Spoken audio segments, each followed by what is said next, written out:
कर दिया, sanitary fitting, इसके अंदर पाइप डले होंगे, गैस का पाइप डला होगा, बिजली का पाइप डला होगा, वो सारा कुछ केबल्स इसके अंदर डली होगी, इसके ऊपर पेंट लगा होगा, मटेरियल लगा होगा, ये सारे का सारा जो है इसके ऊपर इनपुट अलाउ नहीं है, एक्सक्लूडिंग सवाए प्री फैब्रिकेटेड बिल्डिंग्स। ये क्या होता है भला? तैयार छतें, तैयार बिल्डिंग्स, ठीक है। वो याद हो अगर आपको, इजहार वालों का एक आता होता था इश्तिहार, बहुत ज़्यादा इजहार की तैयार छतें हैं, तो वो इसी तरह प्री फैब्रिकेटेड बिल्डिंग्स, बनी बनाई जो बिल्डिंग्स होती हैं, ठीक है, वो उसके ऊपर अलाउ है। And such goods acquired for sale और रीसेल। दूसरा पॉइंट, पेंट तो मैंने इमूवेबल पे लगा दिया, ठीक है, ये तो नहीं, इसके ऊपर तो इनपुट नहीं अलाउ। अगर मेरा कारोबार ही पेंट का है, मैं पेंट खरीदता हूँ और बेचता हूँ, फिर तो अलाउ होगा ना, ठीक है। ईंटें मैंने लगा दी इमूवेबल प्रॉपर्टी में, तो फिर तो नहीं अलाउ इनपुट। मेरा काम ही ईंटों का है, बनाता हूँ बेचता हूँ, तो फिर अलाउ है, ठीक है। इसी तरह सीमेंट है, तो वो सारी चीज़ें, अगर ये ऊपर दी गई हुई सारी चीज़ें अगर मैं सेल और रीसेल के पर्पज से लेता हूं तो तब इनपुट अलाउ है, तब इनपुट अलाउ है। और तीसरी बात, for direct use in the production और मैन्युफैक्चर ऑफ टैक्सेबल गुड्स। धागा बेचता हूं, धागे के ऊपर एक धागा एक टैक्सेबल आइटम है, उसको खरीदने के लिए जो कॉटन खरीदी उसके ऊपर इनपुट अलाउ है। तो टैक्सेबल गुड्स के ऊपर जो भी चीज खरीदूंगा उसके लिए उसके ऊपर इनपुट अलाउ है। यानी कि इससे क्या, इसकी मिसाल क्या होगी? रॉ मटेरियल, ठीक है। रॉ मटेरियल लिया टैक्सेबल गुड्स बनाने के लिए, उस रॉ मटेरियल पे इनपुट अलाउ है। मशीनरी खरीदी टैक्सेबल गुड्स बनाने के लिए, उस मशीनरी के ऊपर इनपुट अलाउ है, सही है। तो ये एक बड़ा ही इंपॉर्टेंट और एक ज़बरदस्त किस्म का पॉइंट है जिसको बार बार, which is the basis of our जो हम न्यूमेरिकल क्वेश्चन करेंगे, ठीक है। इसमें समझ लग गई? कोई पॉइंट रह तो नहीं गया? चले क्वेश्चन करते हैं एक।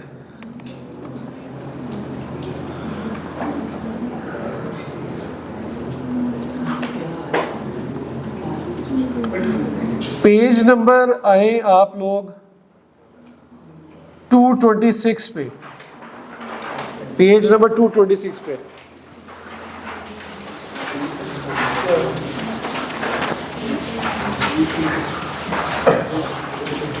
पेज नंबर 226 पे है।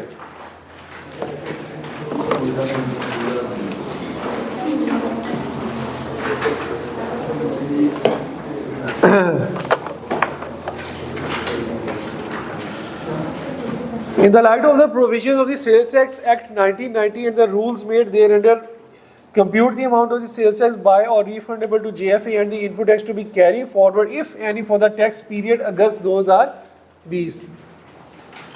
JF Associates are registered under the Sales Tax Act as a manufacturer. Following information has been provided by the JFA for the month of the August. अगस्त की चीज़ें बनानी है, सप्लाईज हैं, टैक्सेबल गुड्स रजिस्टर्ड पर्सन को, unregistered को, exempt goods unregistered person को, और exports to Saudi Arabia. Purchases हैं taxable goods from registered person, taxable goods from unregistered person, fix asset machine from a registered supplier.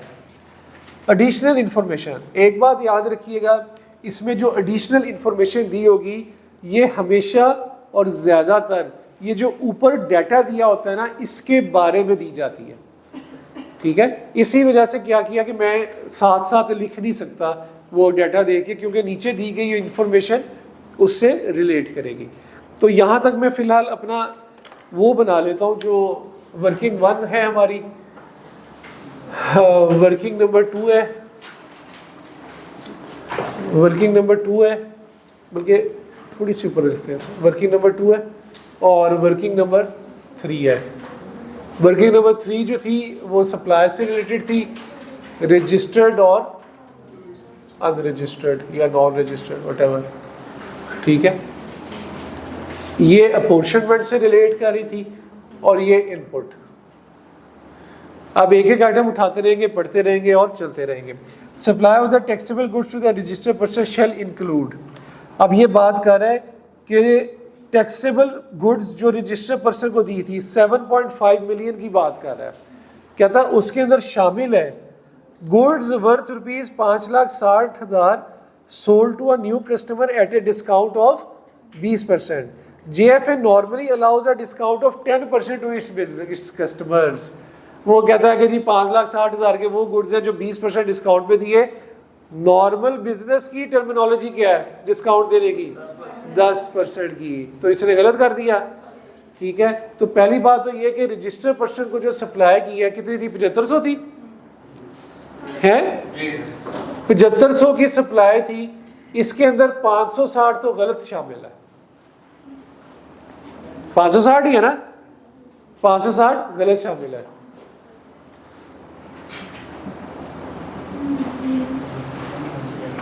ठीक है। अच्छा, अब अगर 560 गलत शामिल है तो ठीक क्या है, इसको इसके अंदर भी लिख सकते हैं, इसको अलहदा से भी लिख सकते हैं। मैं अलहदा से लिख देता हूं ताकि अभी आपका स्टार्ट है, चीज़ों को वो सही तरह से रहे। डिस्काउंट कस्टमर्स क्या होना चाहिए था? 560 है, ग्रॉसअप करें 80 पे और 90 का डिस्काउंट देना चाहिए था, 10%। लगी समझ? 560 है ना, तो ये दिया हुआ है 80%, 20% डिस्काउंट, तो इसे ग्रॉसअप करेंगे 100 पे और फिर क्या डिस्काउंट देना था? 10%। तो 90 से मल्टीप्लाई कर दें 6, ये 630 के फिगर आ गए। लगी समझ? इसको आप -560 जमा 630 ऊपर भी कर सकते हैं, मैंने वैसे ही अलग कर दिया। दूसरा point, an invoice issue to Kasim erroneously का क्या मतलब होता है? गलती से 5,90,000 की इशू कर दी, जबकि उसकी करेक्ट अमाउंट क्या थी? 9,50,000। तो यहां पे लेस क्या कर देंगे? 590 से लेस कर देंगे। तो करेक्ट कितनी थी? करेक्ट इनवॉइस ये डाल दूंगा 950। तो ये ऊपर वाला भी सही कर लें आप, 7500 - 560 - 590। कोशिश ये करनी है कि नेट के ऊपर नहीं जाना कि मैं नेट की एडजस्टमेंट डाल दूं, क्योंकि पेपर का प्रेशर होता है और नेट की एडजस्टमेंट्स में बंदा अक्सर खुद नेट ऑफ हो जाता है। तो इसलिए बेहतर है कि आप ग्रॉस अमाउंट को लेस करें और ग्रॉस अमाउंट को ऐड कर दें। कितना? 6350। ठीक है जी, आगे चलें। Supplies of taxable goods to unregistered person include sales of ₹28,500 to end consumer. अच्छा, अब ये किसकी बात कर रहा है? ये बात कर रहा है ऊपर दी गई 1300 रुपए की। वो कह रहा है कि जो आपने अनरजिस्टर्ड को सप्लाई की थी 1300 की, इसमें 28,500 वो शामिल है जो किसको दिया था? एंड कंज्यूमर को। तो क्या वो अनरजिस्टर्ड में आएगा यहाँ पे अलहदा से? उसको हम यहाँ पे नहीं डालेंगे, उसे हम ऊपर डाल देंगे। ठीक है, यहां से मैं निकाल दूंगा उसे। कितना? 28.5। 28.5।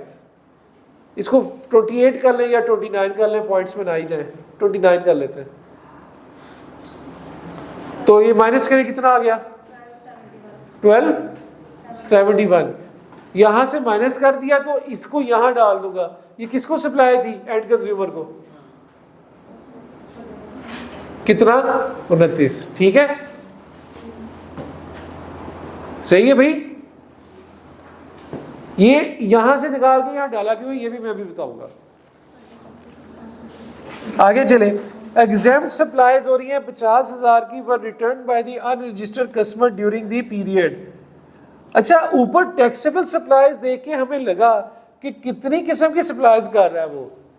टैक्सेबल सप्लाई कर रहा है, एग्जेम्प्ट भी कर रहा है और एक्सपोर्ट भी कर रहा है। तो वर्किंग 2 में अपोर्शन में मुझे डाल नहीं देनी चाहिए। यहाँ पे टैक्सेबल सप्लाई भी है, इसमें एक्सपोर्ट्स भी है और एग्जेम्प्ट भी है। 3 किस्म की कैटेगरीज है। यहां पे तो सप्लाई आएगी, यहां पे कॉमन इनपुट आएगा ठीक है। और फिक्स एसेट का मुझे अभी क्वेश्चन में पता है तो सही मशीनरी, तो फिक्स एसेट भी आएगा। ठीक है, तो ये देखें जैसे जैसे सवाल आता रहे वैसे वैसे मैं डाटा इनपुट करता रहा हूं। अब टैक्सेबल सप्लाई एक्सपोर्ट, अब मजे की बात ये एक्सपोर्ट टू सऊदी अरेबिया ऊपर लिखी भी हुई है, कितनी है 5 लाख। तो यार इसकी एडजस्टमेंट नीचे है कोई एक्सपोर्ट से रिलेटेड? 2 मशीन्स है, इनपुट है, इलेक्ट्रिसिटी है, से नहीं है। तो एक्सपोर्ट की सप्लाई डायरेक्ट 500 डाल दें यहाँ पे, क्योंकि इसमें एडजस्टमेंट कोई नजर नहीं आ रही। अच्छा, ऊपर उसने क्या लिखा था, एग्जेम्प्ट कितनी है 1 मिलियन, 1 मिलियन लिखी थी ना, लेकिन उसने कहा कि 50,000 क्या हुई है रिटर्न, तो -50 कर दो, तो ये कितना आ गया 950। लिखे बेशक ना, इधर फोकस करें, बाद में लिख लेना, 9 बजे के बाद बहुत टाइम है लिखने का। ठीक है, इधर फोकस करें, समझ ना लगी तो ऐवी सोचते रहेंगे क्या हुआ था, रिकॉर्डिंग्स ढूंढते रहेंगे, रिकॉर्डिंग ढूंढने में घंटा लग जाएगा।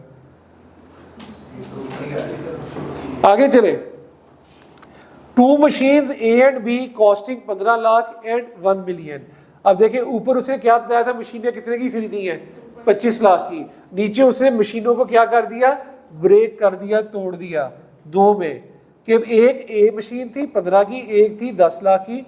वर required and commission into operation in August 2020, operations में भी आ गई थी 2020 अगस्त में। Machine A has been used for the manufacture of taxable as well as exempt supplies. ये उसे राज की बात बताइए आपको। ठीक है, ए मशीन को इस्तेमाल किया टैक्सेबल में और एग्जेम्प्ट में, whereas machine B has been used only for manufacture of export. को दिमाग की घंटी बजी कि इधर अपॉर्चुनिटमेंट कैसे होगी, समझ लगी ना, कि एक्सपोर्ट के लिए जो मशीन इस्तेमाल हुई है उसका इनपुट किसी और को अपॉर्चुनिट नहीं करेंगे, डायरेक्ट इसको जाएगा। और जो मशीनरी इन दोनों के लिए इस्तेमाल हुई है उसके इनपुट को हम तोड़ देंगे 2 में। सही है, आगे चले, तो पहले ये कर लें, तोड़ तोड़ाई का काम कर लें पहले। मशीन ए मशीन बी इस्तेमाल की एक्सपोर्ट के लिए, मशीन बी की थी, हाँ जी। तो 1 मिलियन का सीधा सीधा 18% 180। ये जी एक्सपोर्ट के केस में फिक्स एसेट 180 आ गया इनपुट, फिक्स एसेट का इनपुट। ये कैसे आया 1 मिलियन का 18%। एग्रीड, आगे चले, बल्कि अभी बाकी को ना छेड़े, ये मैंने डाल दिया क्योंकि मुझे अभी टैक्सेबल सप्लाई चाहिए। सही है, तो वो फिर टोटल आएगा तो फिर मैं करूंगा, फिर यहाँ रुक जाए, थम जाए यहाँ पे। आगे चले, input tax on the invoice of 12 lakh was paid on 15 March 2020 but inadvertently it could not be claimed in the return of March. 12 lakh की इनवॉइस थी, उसका इनपुट मार्च में क्लेम नहीं कर पाया, तो कब तक कर सकते हैं, अप्रैल, मई, जून, जुलाई, अगस्त, सितंबर। तो मैं तो अगस्त की कर रहा हूं, तो इट मीन इसमें मैं कर सकता हूं। तो यहां इनपुट में करूंगा ओल्ड का या मार्च का कर ले, मार्च परचेज कितनी थी 12, तो 1200 का 18% 216 कर सकता हूं। तो मैं यहां पे ये आ गया। इलेक्ट्रिसिटी बिल था इतने का जो कि कैश में पे किया, the bill was inclusive of sale tax 1,24,950। यहाँ पे उसने ये नहीं बताया कि बिल कितना इस्तेमाल हुआ है ऑपरेशन फैक्ट्री में और कितना बिजली इस्तेमाल हुई है ऑफिस में। तो हम अज्यूम करेंगे सारी की सारी कहाँ इस्तेमाल हुई है, फैक्ट्री के अंदर इस्तेमाल हुई है। तो इसके ऊपर जो टैक्स दिया कितना दिया है 1,24,950। तो इलेक्ट्रिसिटी जो है वो मैं सीधा सीधा 125 कर देता हूँ। ठीक है, sales tax carried brought from previous month amounted to ₹4,25,000। इसकी ट्रीटमेंट क्या होगी जरा सोचे। ये तो मेरी वर्किंग्स हो गई, यहां पे क्या था आउटपुट, ऐसे ही है। इसमें से मैं लेस करता था इनपुट। इनपुट कौन सा, जो एक्चुअल आता है या फिर 90% ऑफ आउटपुट। इनमें से कौन सा लेते थे? लोअर। भाई अब बात सुने मेरी, कल वाले क्वेश्चन में हमने एक इनपुट ऐसा निकाला था 1000 रुपये का जो आगे आगे कैरी फॉरवर्ड किया था। इसमें वही चीज आ गई कि कैरी फॉरवर्ड आ रहा है, तो यहां एक्चुअल के ऊपर क्या आएगा? Brought forward. एक्चुअल पे क्या आएगा? Brought forward. तो अब इसका टोटल और 90% of output which ever is है। एक्चुअल के ऊपर एक्चुअल तो आएगा ही ना, एक्चुअल तो यहां से निकलेगा, तो उसके ऊपर क्या एक फिगर आ जाएगी? Brought forward. तो ये कितनी अमाउंट थी ब्रॉड फॉरवर्ड की? 420। तो 425 इधर लिख दो, और एक्चुअल भी मेरा निकलना है, 90% ऑफ आउटपुट भी आएगा। ये सारा करने के बाद मैं इसमें से लेस करता हूं क्या? इनपुट ऑन मशीन्स और इनपुट ऑन फिक्स एसेट। फिर इसमें मैं ऐड करता हूं क्या? Further sale tax. Further sale tax. फिर ये एक फिगर आएगी, और दो फिगर्स मेरी इधर आती है, कैरी फॉरवर्ड की और रिफंड की। ठीक है, इसे आप सॉल्व करते हैं, ये चीज उधर आ गई। अच्छा, ऊपर पूरे डेटा के अंदर उसने कहीं पे भी कोई भी चीज प्लस एंड माइनस नहीं की हुई अबाउट द परचेजेस। ठीक है, तो परचेजेस सीधी सीधी हैं। Taxable goods from registered person 7.4। तो रजिस्टर्ड से आपने परचेज की 7400 की, इसका 18% 1332। और इसी तरह आपकी taxable goods from unregistered person, unregistered से मैंने परचेज की, तो इसका कुछ भी नहीं करेंगे। ठीक है, तो ये मेरा, और तो कोई एंट्री नहीं रहेगी मेरे ख्याल से नीचे। इलेक्ट्रिसिटी बिल आ गया, तो now this is my common input. इसे ऐड करें, 1332 जमा 216 जमा 125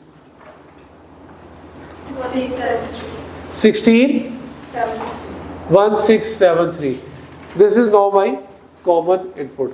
इसको भी फाइनल कर लें। ये तो 1271 ही आई, और ये कितनी आई? 6350 630 950 29 7959। ठीक है, टोटल ये 1271 तो ये थी, तो टोटल कितना आया? 1271 जमा 7959 9230। जो चीज आसान है वो निकाल ले। 1271 के ऊपर 4% फर्दर सेल टैक्स, 1271 पे 4% कितना बना? कितना? 50.84। ले, ये तो इधर आ गया सीधा सीधा। अब आ जाते हैं हम अपोर्शनमेंट के ऊपर। अपोर्शनमेंट में जो मेरी कॉमन इनपुट है, इसका टोटल क्या है? 1673। यहां पे जो सप्लाई की मेरी फिगर आती है, that is my working number 3, taxable supplies 9230। This one 9230, ये आई वर्किंग नंबर 3 से। ठीक है, 9230। इसका टोटल लगाएं, 9230 जमा 500 जमा 950 10680। अब इसको तो सबसे पहले पोर्शन करें ना, 1673 को इसकी बेसिस पे इन तीनों पे पोर्शन करें कॉमन इनपुट। सबसे पहले ये काम तो करें।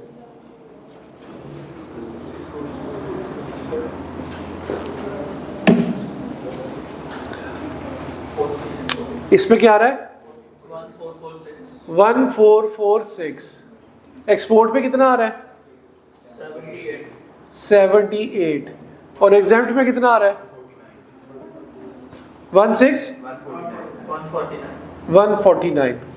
ले जी, ये सॉरी सही है, चले ये आ गया आपका कॉमन इनपुट। अब आ जाए फिक्स एसेट, ये 1 मिलियन तो आ गया था। अब जो 15 लाख की फिगर है उसको किस किस पे करना है? टैक्सेबल सिर्फ 9230 पे और एग्जेम्प्ट पे। यानी कि मैं क्या करूंगा कि जो 15 लाख का टैक्स है, 15 लाख की प्राइस है, इस पे टैक्स कितना बना? 15 लाख के ऊपर टैक्स कितना बना? 270। 270 को मैंने इन दोनों पे पोर्शन करना है, तो निकालें जरा, इन दोनों पे पोर्शन करना है। इस पे कितना आएगा? 245, 245 और बाकी फिर इसमें आ जाएगा 25। देखें सही है, 245 और 25। लगी समझ भाई? लग रही है समझ सबको? अब हमने क्या करना है, जस्ट फिगर्स। ये जो एक्सपोर्ट की फिगर है, इधर देखें, ये जो एक्सपोर्ट की फिगर है 78 और 180, ये किधर जाएगी? ये रिफंड में यहां चले जाए। कितनी? 78 प्लस 180 कितना गया? 258। तो ये मेरा रिफंड बन गया 258, दैट इज 78 प्लस 180। अच्छा जी, यहां पे जो मेरा 1446 था इनपुट, ये किधर जाएगा एक्चुअल में? 1446। अब करें जरा 425 प्लस 1446, 1871। आउटपुट कितना था? 9230 का 18%। 9230 का 18% कितना आ गया? 1661.4। 90% ऑफ आउटपुट कितना आ गया? 1495। तो लोअर इनमें से 1495 है, 1495 ये लेस कर लेंगे यहां से, ठीक है। और इनपुट ऑन फिक्स एसेट जो है वो भी आपका यहां से आ जाएगा 245 जमा 25, 270 का इनपुट। ये फिर कर। एक और चीज जो मैं बताना चाह रहा था, एक्चुअल में कितना था? 1871। अलाउ कितना किया? 1495। बाकी क्या हो जाएगा? Carry forward. करना कितना चाहता था? 1801 तक। करना कितने दिया? कितना रह गया? 376। ले